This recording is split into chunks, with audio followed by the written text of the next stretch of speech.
It happened in a blur.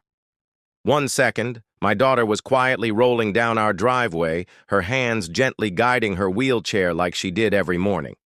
The next, a low growl cut through the silence, and then came the bark, deep, sharp, and far too close. I looked up just in time to see Karen's massive K9 break into a sprint, jaws wide, foam gathering at the corners of its mouth as it charged toward my paralyzed daughter. She froze, unable to move fast enough, unable to run. Her terrified scream pierced through me like a knife. My instincts kicked in. I dropped the coffee mug I was holding and sprinted faster than I had in years. I reached her just before the dog did, shoving the wheelchair back and planting myself between them. The K9 lunged, teeth snapping, muscles coiled like a weapon trained for attack. I held firm, shouting commands it refused to obey. Karen, standing at the end of her lawn, called out casually, "Don't worry, he's just playing. Maybe she shouldn't be out here alone." That's when I turned, slowly, and looked her dead in the eye.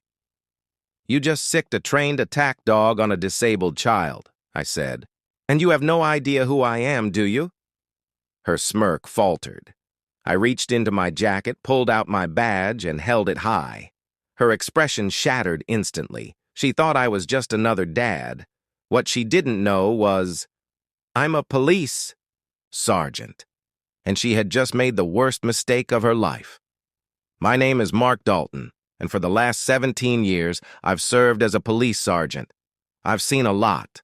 Crime scenes, domestic disputes, high-speed pursuits, some of the worst things people can do to one another, but nothing prepared me for what I'd face in my own neighborhood as a father. I'm a single dad to my daughter, Ava. She's 11 years old, funny in a way that sneaks up on you, sharp as a tack, and paralyzed from the waist down.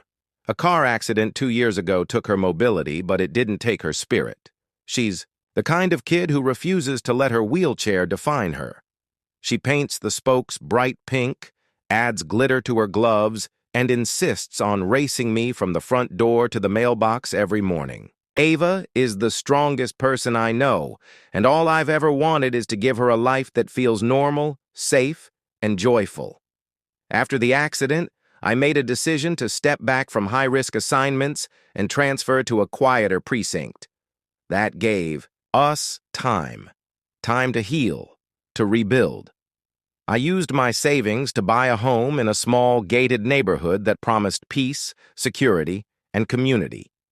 The kind of place where people wave when you walk your dog, where the kids ride bikes after dinner, and where the HOA makes sure everything stays in harmony. It felt perfect on paper. Ava loved the backyard. I loved the porch. Our neighbors seemed decent. The HOA board was strict, sure, but nothing I hadn't seen before. I figured as long as we followed the rules, kept the grass trimmed, and paid our dues, we'd be left alone. At first, that's exactly what it seemed like. Ava settled in quickly. She made a friend at the corner house, a girl named Zoe. They'd wheel around the cul-de-sac, decorating each other's chairs with chalk, stickers, and streamers. She even started sleeping through the night again, something she hadn't done since the crash. I started to breathe easier. I let myself believe that maybe, just maybe, we'd finally landed in a place where we could stop being defined by tragedy. Then came Karen. She introduced herself the first week, clipboard in hand, tight smile, crisp posture. The kind of person who asked your name and then immediately told you about the trash can placement policy. She said she was acting president of the HOA and made it clear that everything in the neighborhood flowed through her. She glanced at Ava's wheelchair ramp, at the van parked in our driveway, and said, "We like to maintain a certain image here. I'm sure you understand." I tried to stay polite. I've dealt with people like her before, people who hide. Cruelty behind professionalism. But I didn't want drama. I just wanted peace. So I nodded, thanked her for the welcome, and moved on. But Karen didn't. She started appearing at the edge of our driveway during Ava's playtime, watching without speaking. She sent an HOA warning about our non-standard wheelchair ramp, even though it met code and had city approval. She left a note complaining about mechanical noise from Ava's mobility device. I brushed it off at first, thinking she was just an overzealous neighbor with too much time on her hands. But soon, I began to realize it wasn't just about rules for Karen, it was about control, about asserting dominance, and about sending a message that we didn't quite belong. Still, I didn't push back. I was a cop, I had dealt with worse. But I underestimated just how far Karen would go, because in her mind, this wasn't just about an HOA violation or a ramp. It was about punishing the people who didn't fit her picture of perfection. And it wouldn't be long before her obsession took a dangerous turn, one that involved a dog trained to obey her every word, and a child who couldn't run. It didn't take long for Karen's thin veil of politeness to slip. The first month, after we moved in, she kept her distance, passive, watchful, always lingering at the edge of her property like a hawk circling prey. But once she realized that Ava wasn't going to stay inside, that my daughter's presence wasn't going to quietly fade from the front lawn, something inside her seemed to sour. I noticed it in her body language, the sharpness of her glares, the way her arms crossed tighter each time Ava rolled past her porch. At first, she kept it subtle, little things. A disapproving look when Ava used sidewalk chalk on the driveway, a raised brow when I installed soft rubber padding on the ramp to prevent slippage. But soon, the first complaint arrived. An official-looking letter from the HOA citing us for visual non-compliance, referencing the ramp's color, which was a light natural wood stain. I had the permit. I had followed every code and accessibility regulation down to the millimeter. But that didn't matter to Karen. She wasn't interested in rules. She was interested in power. And she had just found a new target who wasn't going to bow to her. I responded formally, included all my documentation, and offered to stain the ramp to match the house's trim. A peace offering. Her next move was quicker. A second citation, this time for the unauthorized placement of mobility equipment on the driveway, referring to Ava's wheelchair being parked for 5 minutes while she chalked stars and suns on the sidewalk. The pettiness was astonishing.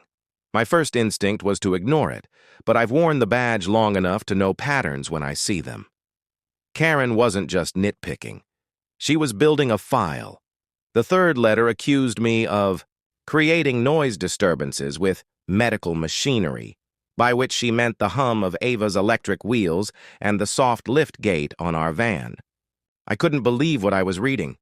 A child, in her wheelchair, was apparently disturbing the peace. I called the HOA to ask for a meeting. They gave me the runaround. We'll review your inquiry at the next board session. We're currently operating under a rotating presidency, so decisions are delayed. But I knew what was happening. Karen was the board, or at least she had them wrapped tightly around her clipped, polished fingers.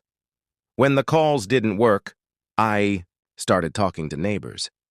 Quietly at first. Carefully. And that's when I learned. I wasn't the first. The Wilsons 3 houses down had once been cited for leaving a tricycle in the front yard. The Ramirez family had been politely advised to repaint their door because the shade of blue was too bold. The neighbor with the therapy cat told his pet created psychosocial instability in the community. Karen had been running a campaign of quiet oppression, one complaint at a time. But it wasn't until Ava told me about the staring lady that I began to really worry. She watches me when I draw, Ava said one night as I tucked her in. Sometimes she talks to her dog and tells him I'm a bad girl. My heart stopped.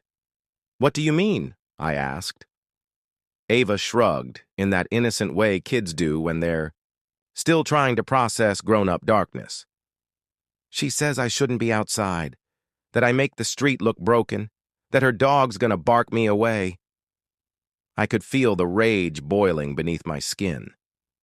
A grown woman telling a disabled child she made the street look broken. I walked across the street the next morning, calm but firm, and asked Karen to stop. I told her I was aware of the citations and that I knew she was behind them. She didn't deny it. She simply smirked and said, "We have standards here, Mr. Dalton. Not everyone appreciates your kind of adjustments." I asked her plainly what she meant. "Your daughter shouldn't be on the sidewalk, not for extended periods. It's unsafe, for her and for the rest of us." I asked her if she had any idea what it meant to threaten a child with a dog. Her response chilled me. Dogs are instinctive. They react to tension. Maybe if she didn't roll so close, he wouldn't feel so defensive. That was her way of saying it would be Ava's fault if something happened. From there, it only escalated. Karen began walking her dog more frequently, always when Ava was outside. She never used a leash properly, just one of those long, retractable ones she'd unlock whenever they passed by our house. The dog, a hulking German shepherd named Brutus, was trained. You could tell. He didn't bark randomly. He waited, focused, reacted only to her cues. One afternoon, I stood at the window and watched her whisper something to him before Ava came into view. His posture shifted immediately, ears up, tail stiff, eyes locked. When Ava came around the corner in her chair, he took 2 aggressive steps forward. I bolted out the door and yelled. Karen yanked the leash back, feigning shock. "Oh, he's just excitable," she said with a smirk. "Maybe your daughter's wheels look like a threat." A few days later, she left a note in our mailbox. No signature, just a typed page that read, "Perhaps it's time to consider a more appropriate environment for your daughter. Our community has specific expectations. We believe in visual cohesion and safety. Excessive exposure of disability-related devices may be a distraction for other residents." That was the moment I realized she wasn't just a bitter neighbor. She was weaponizing her authority. She was trying to erase my daughter, erase her visibility, her joy, her right to exist in the open. Karen didn't just hate noncompliance. She hated defiance. And Ava, without even trying, was everything Karen couldn't control. A child who rolled outside, smiled in the sun, refused to be invisible. And I, a father who didn't back down or apologize for our presence, was now public enemy number 1. She didn't know I was a cop, not yet. She saw a father, a problem, a target. She assumed, like everyone else she'd steamrolled, I'd either move out or shrink away. But what she didn't understand, what she would soon learn, is that she wasn't just picking a fight with a family. She was picking a fight with someone who had built his entire career on protecting the innocent, identifying abuse, and standing between predators and their prey, and I wasn't going to let her get 1 inch closer to my daughter. It was clear from the beginning that Karen's dog wasn't just a pet. It was an extension of her dominance. A large, muscular German shepherd named Brutus. He moved like a soldier in uniform, always at attention, never distracted, always watching. The way he stayed glued to her side, the precision with which he obeyed her even subtle hand movements, it told me everything I needed to know. This dog wasn't raised to chase tennis balls and fetch sticks. Brutus was trained, possibly in protection or enforcement work. And Karen? She didn't walk him like a cautious neighbor. She paraded him like a weapon, a living warning to everyone she didn't like. At first, I thought maybe I was reading too much into it. But then the pattern began. Every time Ava rolled down the driveway in her wheelchair, Brutus would react. Subtly at first, a shift in posture, a low growl, the way his eyes locked on her like she was prey. Ava would flinch, and I could see the fear slowly building in her, even though she tried so hard not to show it. She'd smile through it, make jokes about the mean dog, but I knew. I'm her father. I know when she's scared. One afternoon, Karen strolled by while Ava was drawing on the sidewalk, Brutus at her side. I stepped outside, a natural reflex at this point whenever she came near. Karen smiled in that same smug, superior way and said, "You might want to keep your daughter inside more often. Big dogs get nervous around wheels." The insinuation hit hard, not just because of the words, but the calmness with which she said them. She wasn't concerned. She was warning me. That's when I noticed she had stopped using a proper leash. Instead, she used one of those flimsy, retractable types that gave Brutus too much slack, too much room. He could reach the edge of our lawn in 2 strides if she wanted him to. And increasingly, it felt like she did. Over the next 2 weeks, she made a habit of walking Brutus during the exact hours Ava liked to be outside. He'd bark when Ava moved too quickly, when her wheelchair made the soft electric whir up the sidewalk, when she laughed too loudly. Once, Ava simply raised her arm to wave at Zoe, her friend down the street, and Brutus erupted into a sudden, deep snarl. Karen didn't correct him. She didn't even blink. She just smiled and said, "Some dogs are just very protective. I filed a formal complaint with the HOA and animal control. Nothing came of it." "No evidence of aggression?" they said. "No physical harm occurred." Karen had managed to stay just inside the lines of plausible deniability, but I could see her pushing them, testing how far she could go. Then came the day she let go of the leash. It was a Saturday. Ava was outside painting on her easel, the canvas balanced on a small foldable stand beside her chair. She had music playing quietly, from her Bluetooth speaker. Nothing loud, just enough to keep her smiling. I was trimming the hedges, eyes flicking up every few seconds, because I knew Karen was due for her afternoon walk. And like clockwork, she appeared, Brutus at her side, leash loose, no tension on the reel. She paused at the corner of our lawn, right at the HOA-approved walking path, and called out with fake cheer, "Hope the little artist is using washable paint." Ava turned and gave her a quick, nervous smile, then went back to painting. I didn't respond. Then Karen whispered something. I couldn't make out the words, but I saw her hand move in a tight, subtle gesture, palm down, a twitch of her fingers. Brutus tensed, ears forward, tail stiff like a board. Another hand signal followed, barely visible to someone who didn't know what to look for, but I did. I've seen K9 units work. That dog had been trained. And then, in one fluid moment, Brutus took off. The leash slipped from Karen's hand, not by accident, but with calculated ease. The dog lunged forward, barreling across the grass directly toward Ava. She froze, wide-eyed, brush still in hand, not understanding what was happening. She didn't have the luxury of mobility. She couldn't run, couldn't duck. All she could do was scream. A short, terrified sound that made my blood run ice cold. I dropped the hedge trimmer and sprinted. Years of field work kicked in. Everything slowed down. I didn't feel the gravel slicing my palms when I hit the driveway. Didn't hear Karen yelling something in mock concern behind me. All I saw was Brutus, teeth bared, seconds from reaching my little girl. I threw my body between them just as he jumped. My arm caught his shoulder mid-air and we both hit the ground hard. Brutus snarled, trying to pivot around me. I grabbed his collar with one hand and wrapped my other arm around his chest, pinning him with my full weight. He struggled, barked, snapped inches from my face. "No!" I barked back, voice deep and commanding, cop mode fully engaged. The dog paused, just long enough for me to yank him into a submissive hold. Karen came running, acting frantic. "Oh my God, he must have slipped. He's never done that before." Her voice was high-pitched, fake, trembling. But her eyes were calculating. She knew exactly what had happened. She was already preparing her story. I didn't even look at her.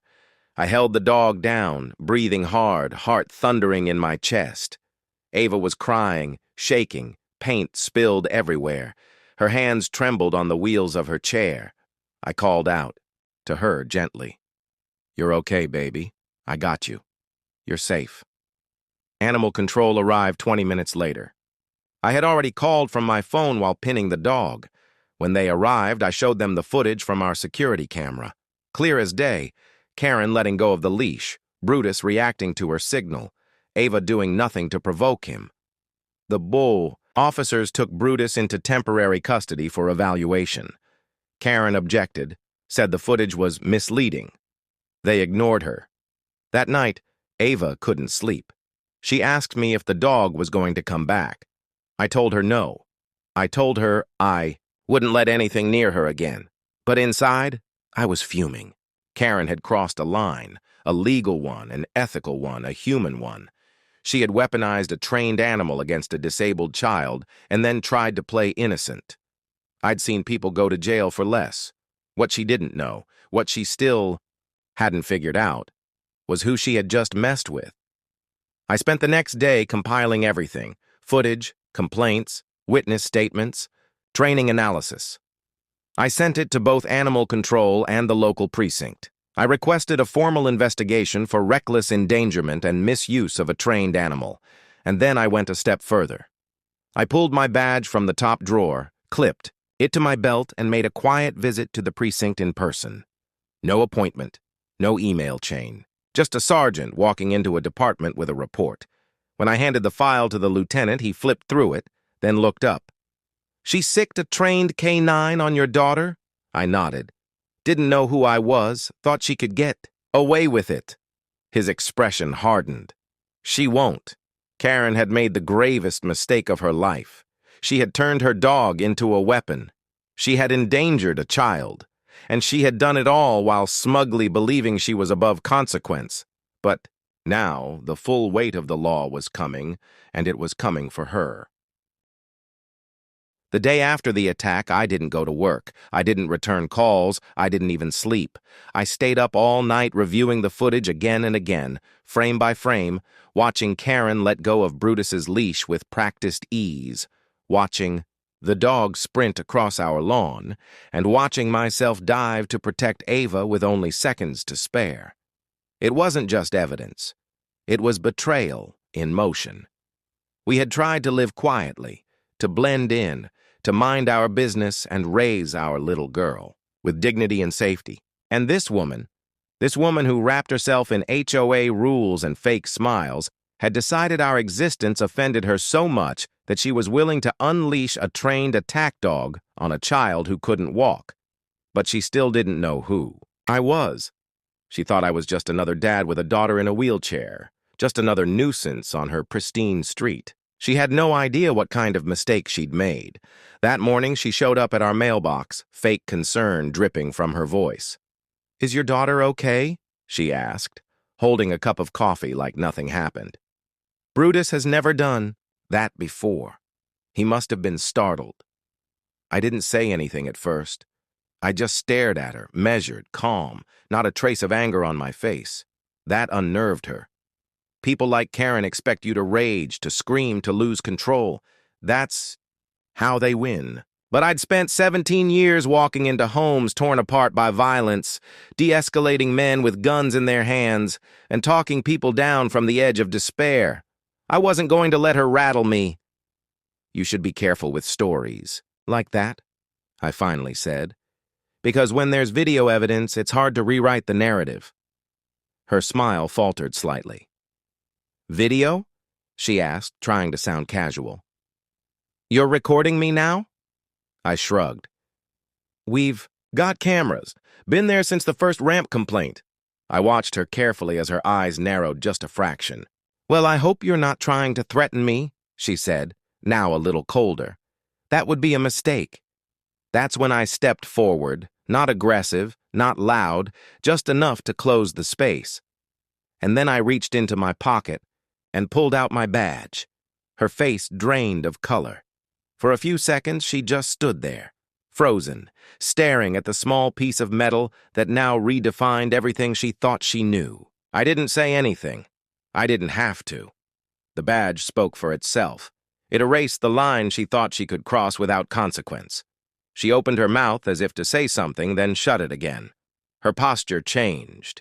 Her eyes darted, calculating, scrambling to find some other leverage. "Oh, well, I didn't know," she stammered. "You never mentioned you were with the department." "Didn't think I needed to," I replied. "We're just neighbors, right?" I walked away after that. I wasn't going to waste another second pretending she deserved my civility. I returned home, called my department, and requested a joint review with Animal Control and the District Attorney's Office. I submitted the footage, the incident report, Ava's medical statement, and our entire log of harassment. I knew the law, and I knew what Karen had done, fell under reckless endangerment of a minor, misuse of an animal in a threatening manner, and potentially even attempted assault with a deadly instrument. Yes, a dog can be considered a weapon if trained to attack on command. Karen must have sensed the walls closing in because the very next day I found a handwritten letter taped to our door. It was the most pathetic attempt at damage control I'd ever seen. "Dear neighbor," it began, "I deeply regret the unfortunate incident with Brutus. I assure you he was reacting to unknown stimuli and was not intentionally set upon your daughter. I hope we can move forward peacefully. K." No signature, no real apology. Just another manipulation tactic. Another layer of denial designed to protect her instead of acknowledging what she'd done. I photographed the letter and added it to the case file. Then came the backtracking. Karen started knocking on other neighbors' doors, spinning a new story. "It's all a misunderstanding," she told the Wilsons. "He's an officer. He's probably just trying to prove a point." "The child startled the dog," she whispered to the Parkers. "It's tragic, but not malicious." What she didn't know was that several of our neighbors had already seen the footage. I'd shared it discreetly, with those who had expressed concern, with those who had once whispered about Karen's behavior but hadn't dared speak up publicly. And for the first time, the silence was breaking. People were beginning to see the truth, that Karen had been hiding her cruelty behind fake professionalism, and that this time she went too far. Animal Control followed up with their own findings. Brutus was indeed trained. He responded to advanced verbal and nonverbal cues, several of which were not typical for domestic pets. They determined that his behavior during the incident was consistent with provoked aggression from a handler command, not random reaction. He was removed from Karen's custody pending legal review. The report was damning.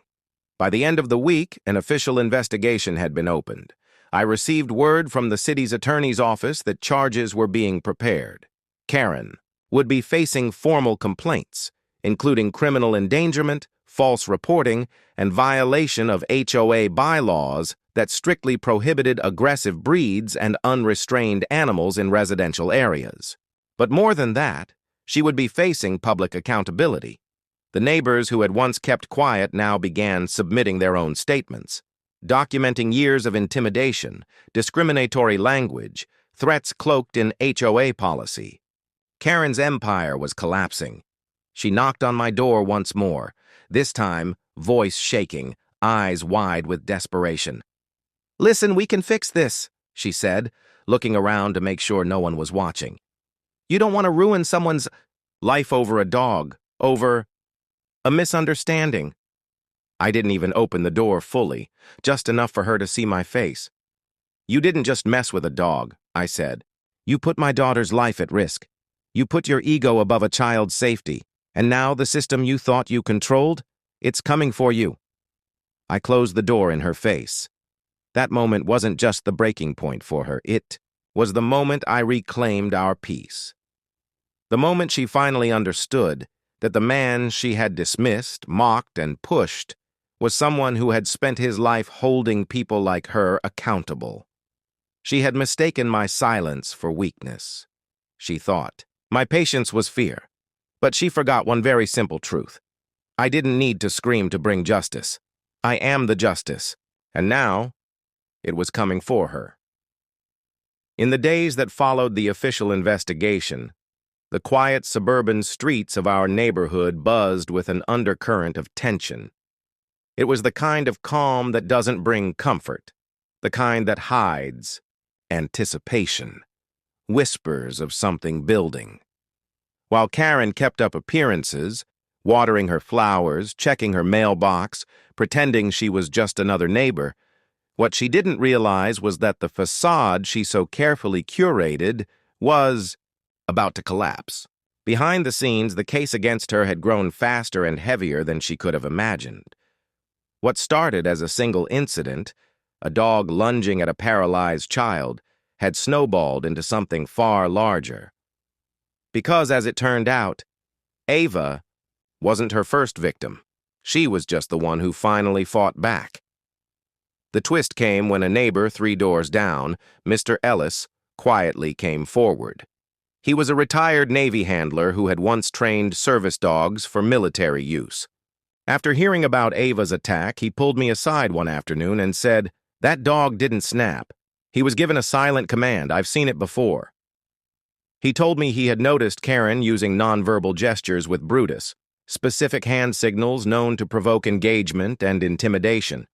"She was using military-style cues," he said, "and she's not trained to do that." That statement carried weight, but then came the real kicker. He had footage, not just hearsay. Ellis had cameras facing the sidewalk for security, and one of them had captured Karen during a late-night training session in her yard. Brutus sat, stared, lunged, then returned on command. She praised him afterward with treats and claps, smiling like she was raising a trophy fighter. That footage changed everything. When I submitted it to the investigating officer, they called in reinforcements immediately. Not only was this evidence of intentional training for aggression, it also raised suspicions about the legitimacy of Brutus's claimed emotional support animal certification. According to HOA records, Karen had filed forms listing Brutus as a therapy animal, a claim that exempted her from neighborhood restrictions on aggressive breeds. But after a deeper look into the documentation, it turned out the certification ID didn't match any registry. The veterinarian's signature was traced to a doctor who had retired 6 years ago. The form was fake. She had forged documents to bypass community laws and bring a trained, aggressive animal into a family neighborhood. The police, animal control, and the DA's office knew they couldn't wait any longer. A plan was drawn up for a coordinated operation. 1 part evidence seizure, 1 part arrest. They reached out to me directly, asked for my cooperation, and scheduled a final statement at the precinct. I went in that morning wearing civilian clothes, but carrying my badge. I gave a full sworn testimony, turned over the security footage from Mr. Ellis, and added a newly discovered audio clip from my own cameras. Karen speaking to Brutus in a low voice the day before the attack. "She rolls. Out again and you bark hard, make her think twice." That was it. The intent, the strategy, the malice. At precisely 8 a.m. 2 days later, the operation went into motion. I didn't know the exact time. I didn't ask. I didn't want Ava to witness it, and I didn't want the neighborhood turned into a spectacle. But the moment I heard the police SUV pull up and saw 2 animal control trucks ease to a stop across the street, I knew this was it. Karen's house sat still under the morning sun, blinds closed, door painted the same beige she had once claimed made the neighborhood cohesive. Officers approached the front, knocked once, twice, then announced themselves, according to what I later learned. Karen opened the door smugly, likely expecting to explain things away, to guilt trip, to gaslight. But when she saw the search warrant, her confidence cracked. And when they handed her a second warrant for her arrest, she panicked. Her voice could be heard through the neighborhood, rising in protest. "You can't do this! This is my home! I run this neighborhood!" But by then, it didn't matter. Officers entered the house. Brutus was quickly and safely contained. Additional evidence was retrieved: dog training manuals marked with sticky notes, forged veterinary documents, and a list of HOA violators, including my name, Ava's name, and several other families who had left the neighborhood in recent years. It was a list of people she had systematically targeted. When Karen was finally led down the front steps in handcuffs, the mask was fully gone. Gone was the pristine, clipboard-wielding Karen who enforced mailbox spacing and lawn edge measurements. In her place stood a woman disarmed, exposed, wild-eyed, caught in the aftermath of her own delusions. She screamed about conspiracies, said she was protecting the community, even accused me of staging the attack. But none of it mattered now. The cameras were rolling. The neighbors were watching. The truth was out. The charges against her were serious and undeniable: reckless endangerment, child endangerment, falsification of legal documents, misuse of a trained animal as a weapon, and obstruction of justice. The judge denied bail on the grounds that she posed a continued threat and was likely to interfere with witnesses. Brutus was transferred to a rehabilitation center for behavioral assessment. It was heartbreaking in a way, because while the dog had become a tool for terror, he had only done what he was trained to do. The blame rested fully with Karen. But the consequences didn't stop at her arrest. The HOA board, once silent and complicit under her manipulation, called an emergency meeting. Half the board resigned within 48 hours. A community vote was initiated to dissolve and restructure the HOA entirely. New leadership stepped up, people who believed in community, not control, people who wanted to heal the damage done. And for the first time since moving in, I saw my neighbors truly come together, not over flowers or street lamps, but over justice. As for Ava, she was still shaken, still processing what had happened. But she knew Karen was gone. She knew the barking had stopped, and she began smiling more often, even asking to go back outside with her chalk and her canvas. That weekend, she painted a giant heart on the sidewalk, surrounded by smaller ones, in blue and green and gold. In the center, she wrote one word: brave. And brave she was. Karen's fall wasn't just a personal victory. It was a warning to every other self-proclaimed enforcer hiding behind HOA bylaws and control. This wasn't about a ramp or noise or lawn chairs. This was about power, about weaponized cruelty, and about what happens when you finally pull back the curtain. She thought she could operate in the shadows forever. She thought she was untouchable. But she forgot one thing: justice doesn't need permission. It just needs the truth. And once that truth comes knocking, there's nowhere left to hide. In the weeks following Karen's arrest, the quiet tension that once strangled our neighborhood lifted like a heavy fog, finally burning off in the morning sun. The woman who had built her identity on intimidation, who patrolled our sidewalks with a clipboard in one hand and a threat in the other, was now facing the full weight of the law. At her arraignment, the court placed a permanent ban prohibiting her from owning or handling animals for the foreseeable future, especially any trained or potentially aggressive breeds. The judge made it clear: what she had done was not just a violation of community trust. It was a targeted, deliberate endangerment of a disabled child. The restraining order I filed was granted immediately and extended to include any contact with my family or our property. In that courtroom, the illusion of Karen's power shattered. Her HOA authority meant nothing in the face of criminal evidence. Eyewitnesses and community outrage. The court ruled definitively in our favor. Not only was she ordered to pay for Ava's medical costs, therapy, and damages to her wheelchair, but the judge also directed the HOA to undergo an independent audit of its practices. That audit revealed years of discriminatory enforcement, all rooted in Karen's leadership. The fallout was swift. The remaining board members resigned in shame, and a special election was held.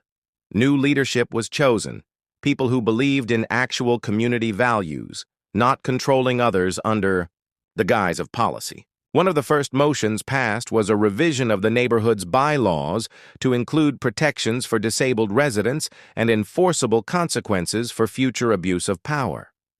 As for Ava, healing didn't happen overnight. She still asked if Brutus would come back. She still hesitated before going outside, her eyes scanning the yard like something might be hiding. But slowly, with reassurance and the knowledge that Karen was gone for good, her light returned. Neighbors brought over gifts, cards, flowers. The same people who once stayed silent were now offering apologies, support, and friendship. Ava started drawing again, bigger than before, brighter colors. Her wheels rolled with new confidence. And one morning I watched her laugh with a group of neighborhood kids on the sidewalk. No fear, no tension, just joy. That's when I knew we were finally moving forward. I also began speaking out, first at our HOA meeting, then at community forums, and later through local media outlets who covered the story. I wasn't looking for attention. I was looking to make sure no other family endured what we did. I spoke about how abuse of power hides behind bureaucracy, how silence enables cruelty, and how being a police sergeant helped me pursue justice. But it was evidence, documentation, and persistence that made it possible. My badge opened doors, yes, but it was the truth that kicked them down. Karen thought her cruelty would go unchecked forever. What she didn't count on was that this time, her victim's father was the law, and he wasn't afraid to use it. If you've watched this far, then you already know. This wasn't just a story about a dog attack. This was about power, abuse, and what happens when the wrong people are allowed to hide behind HOA rules and fake authority. My daughter, a brave, paralyzed child, was nearly mauled because someone thought her disability didn't belong in their perfect little world. But we fought back, and we won. And if you or someone you love has ever been bullied by an HOA, silenced by threats, or made to feel unsafe in your own neighborhood, then it's time to speak up. This is happening all over the country. Quiet wars between good families and power-hungry HOA enforcers who think they're above the law. But they're not. Not anymore. I'm asking you to help us shine a light. Share this story. Send it to friends, neighbors, co-workers, anyone who needs to see what standing up really looks like. Leave a comment below and tell us your HOA horror stories. You're not alone, and your voice matters. And if you want more real stories like this, true accounts of families who fought back, exposed corruption, and reclaimed their peace, subscribe to the HOA Stories right now. Because every time we expose someone like Karen, we make it that much harder for the next one to rise. Justice isn't just about courtrooms. It's about community. Let's build one that protects, supports, and never ever turns its back on the vulnerable. Let's end the silence. Together.